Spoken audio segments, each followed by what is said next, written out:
What would life look like if the world was heating up at an alarming rate and social media was so advanced it could effectively replace reality? Anyway, welcome to Viewfinder.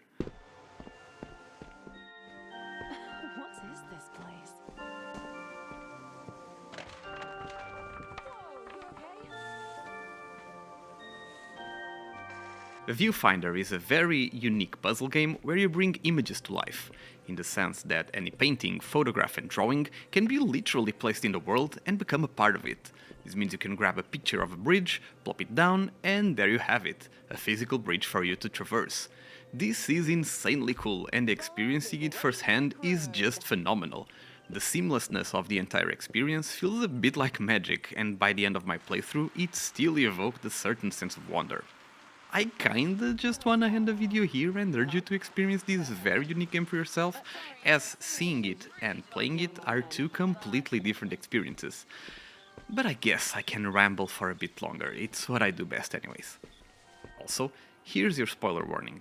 I won't spoil too many solutions, although it will be impossible to avoid completely since levels are so short, but I'll spoil mechanics introduced throughout the game. If what you saw and heard me say so far piqued your interest, I'd stop the video right now and go play the game for yourself. Should be smooth sailing from here. Hopefully. For everyone else, the game begins by letting you toy around with some pictures strewn around this abstract floaty world, and you're tasked with reaching teleporters to proceed to the next level. Eventually, you'll need to start powering up the teleporters by adding batteries to a particular platform. Soon you'll unlock the ability to take your own pictures, which just blows the game wide open in terms of what you can do.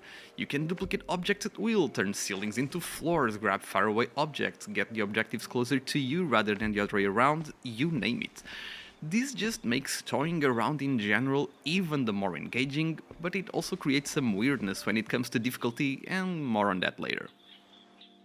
New mechanics keep on showing up, like photocopiers, a whole array of power-up mechanisms for the teleporter, timed tripod cameras, shy walls that refuse to be photographed and interacted with in general, and some other stuff that I won't spoil because it's just that cool. All the while, there's some light narrative going on which, to be honest, didn't really strike a chord with me, but the gist of it is that the real world is polluted and dying, and a pair of scientists from the past tried to make this virtual world so that they could experiment in bringing life back or something. And so, how does all of this work? Phenomenally well. The central mechanic, as well as its slight variations, are explored to their fullest, rather than being cursory glanced over as a novelty and quickly moved past to whatever comes next. This isn't to say that the game is super complex or difficult in general, quite the opposite, and it could even be seen as a criticism of the base premise in general. Given you're playing essentially with a level editor at your disposal, it makes it so the challenges will only ever be able to reach a fairly low difficulty level. Impassable wall? Well, delete the wall. Too long of a jump? Well, add a bit of floor. Honestly, this is all perfectly fine by me, as the game was a better experience for it. Like I said before and won't get tired of repeating, the freedom and wonderfulness of morphing reality around you is so cool that the level of arbitrary restrictions you need to introduce in order to make harder challenges would render the entire point of the game moot, in my opinion. You could then assume that things would get repetitive, but that couldn't be farther from the truth. The piecemeal introduction of mechanics never really stops up until the very last levels, so you're always unlocking new stuff to toy around with, and I feel like the developers truly understood the design limitations within the system and worked around them. This to say that you're never bogged down with copy-pasted levels way past the point where you already proved you understood how a new mechanic works, and the game doesn't overstay its welcome at all. There's also plenty of optional challenges, Easter eggs and hidden collectibles for you to find, which add even more variety to the experience. In terms of playtime and for reference, I completed all optional challenges and disregarded the collectibles, which landed me in around 4.5 hours to complete.